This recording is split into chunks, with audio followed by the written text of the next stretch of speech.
Okay, recording again. Oh, sugar.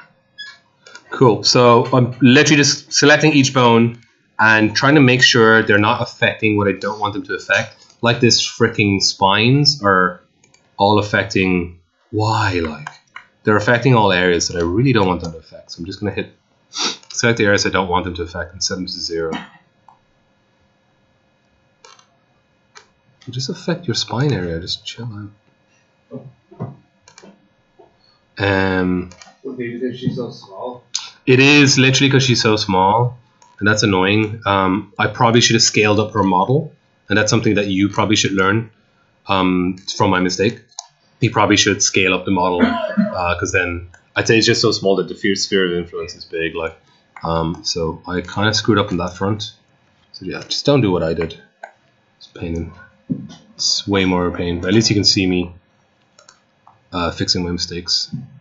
Like, you know, this neck bone is literally affecting the tips of her arms and her shoulders, and like it shouldn't.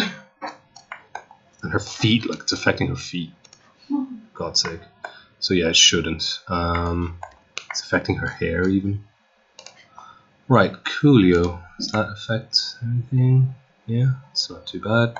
Probably don't want it to affect down here, because that should be the other bone.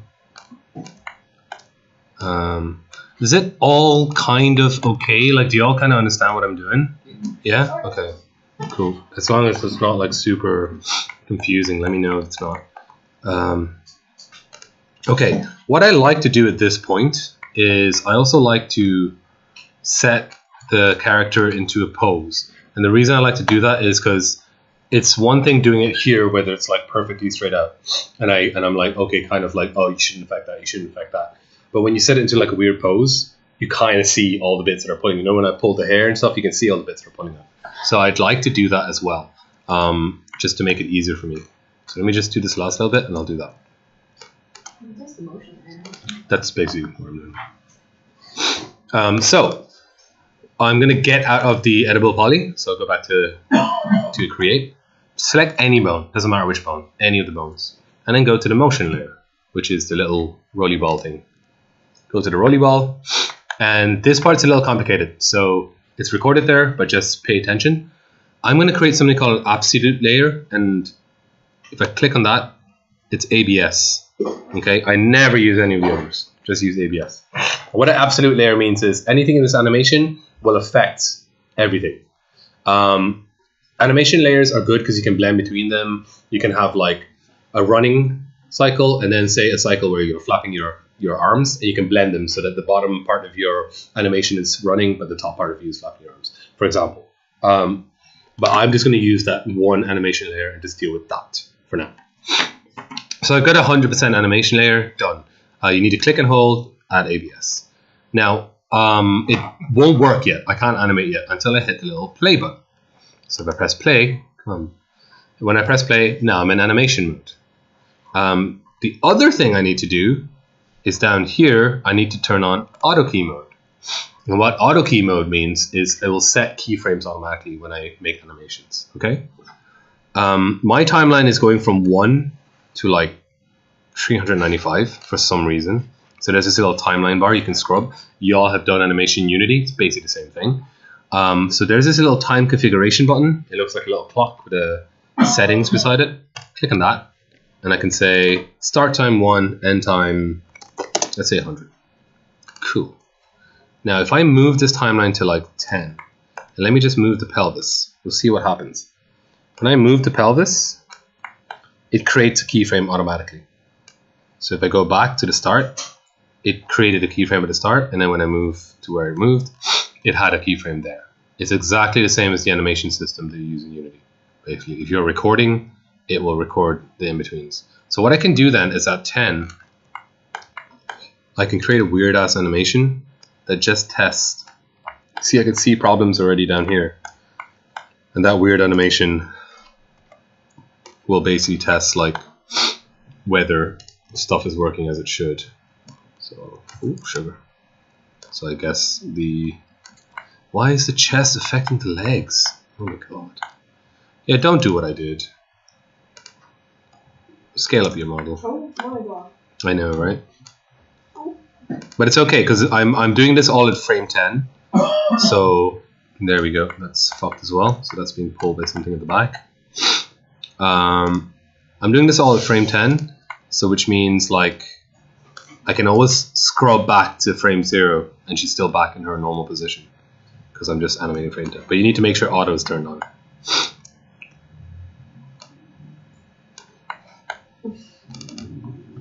What are you laughing about? Okay, her hair seems fine because we fixed the hair. Hair seems She looks like a chicken. What pose are you putting her in? It looks like she's like, what? It doesn't matter because I don't care about looking good right now. I'm literally caring about as dumb a pose as possible with like as much of a bend as possible, so I can see all the screwed up bits, like basically. That's why it's so stupid looking because I can see like the chest area is being pulled, I think, by the head. The legs are being affected by something that's being. It's probably one of the upper body stuff, like. Yeah, they're being affected by some other stuff. At this stage, I might actually go.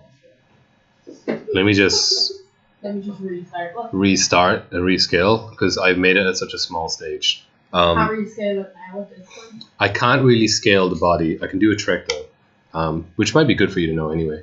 So first of all, go back to the cat rig, and if I want to get rid of this entire animation, just select that animation layer and just click X. It's gone. Completely gone. So all the animation frames are deleted. Second thing, I'm going to remove the skinning on this. So that skin is fucked. Remove the skinning. Now I'm just going to check the meter size. How big is she? Just going to create a little box so I can see what the height is of her. Come on, give me the height. So she's about 21 meters. Like, it shouldn't be having that issue. 21 meters high. What is going on? Yeah, I'm not sure why I'm having such bad problems then. Okay. Okay. Let me rescale. So she's 21 meters high. How tall is she, IRL? She's tiny, isn't she? 5'2". What's that in meters? Doesn't matter. I'll rescale it to about like 1.5 meters. She's exactly 1.53 meters. Are you serious? Yeah. She's 1.5 meters. So I'm going to go to utilities here. 1.5 foot? She's tiny. Yeah, she's so. So go to utilities, and then there is a thing in more called rescale world units. Boop. Okay. Click on that, and I can rescale. Right now the scale factor is 1. So right now she's 21 meters high, and I want to bring her down to 1.5 meters. So that is what's. Can someone calculate 1.5 divided by 21? Ugh. 0.0714285714. 0.071. It only takes up to 3 numbers. So I'm just going to put in the scale factor 0.071. Okay. And now she's down there. Teeny tiny. And she is 1.5, more or less. 1.55. So Cool. if we were to 3D print this 3D model, she would be. Well, you can rescale in 3D models. When you go to the printing thing, usually in Cura at least, there's an area, and it shows you the size of your printer, and you can scale it to what size you want. What about? If you want a 1.5 life size chibi Ariana Grande, That's cool. you'd probably have to print I could bring her. it to her at the concert and be like, Yeah. we made this. You're This going to be is one for of you. those. You'd probably have to print in sections. So like the hand would be one section, like the upper, and then you have to just paste them all together. This weekend to first. Try one shitty thing over. Just like, okay. We'll never come back to Ireland again. Give her a giant puppet of yourself. You would come off like such a serial killer.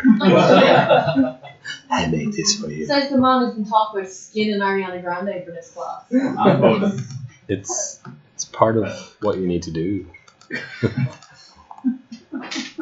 Let's see if that worked better. No, it's still terrible. Why is it doing that? And you can see like my bones are. So it shouldn't be like this. You see the way that's a weird envelope thing? That little red circle. I don't know if you can see around each bone. There's a red circle. That red circle usually. It's like oblong. Exactly. Wherever a bone is, that red circle will usually be like that influence around it, and it'll follow it. Whereas mine are like this, so they're kind of screwed up. I honestly don't know why this happens, and honestly, occasionally it does happen. I don't know what I did to do it. It's probably because I was building at such a huge scale. Maybe that's why. I don't know. I'm not sure what happened there. I probably will just rebuild the whole ring again, to be honest. But I don't expect you to sit there and watch me do that. Yeah, I probably just rebuild it. I don't actually know why. I might do some Googling. Either way, we basically covered everything we needed to know. Rigging, creating the bones, and how to affect the influences. You just select the vertices and change your numbers. And that's pretty much all we needed. So for next week, I'm going to do some animations and I'm going to set them up in a timeline thing. But I will show you how to animate as well. We only have 2 hours. Procedural. No, it's terrible. Would you all do a Twitch class over review week? When's your review? And then it's the week after. Next week. No, next week. Week after next. Week after next. Okay. When is our cinematic review? Hour? Cinematic? It was supposed to be after review week, but it's not happening. No? Well, there's no way you all will be finishing time after review week. I don't think you all will be. Okay. It'll probably be like a couple weeks after review week. Is there like We just stop recording. It's module.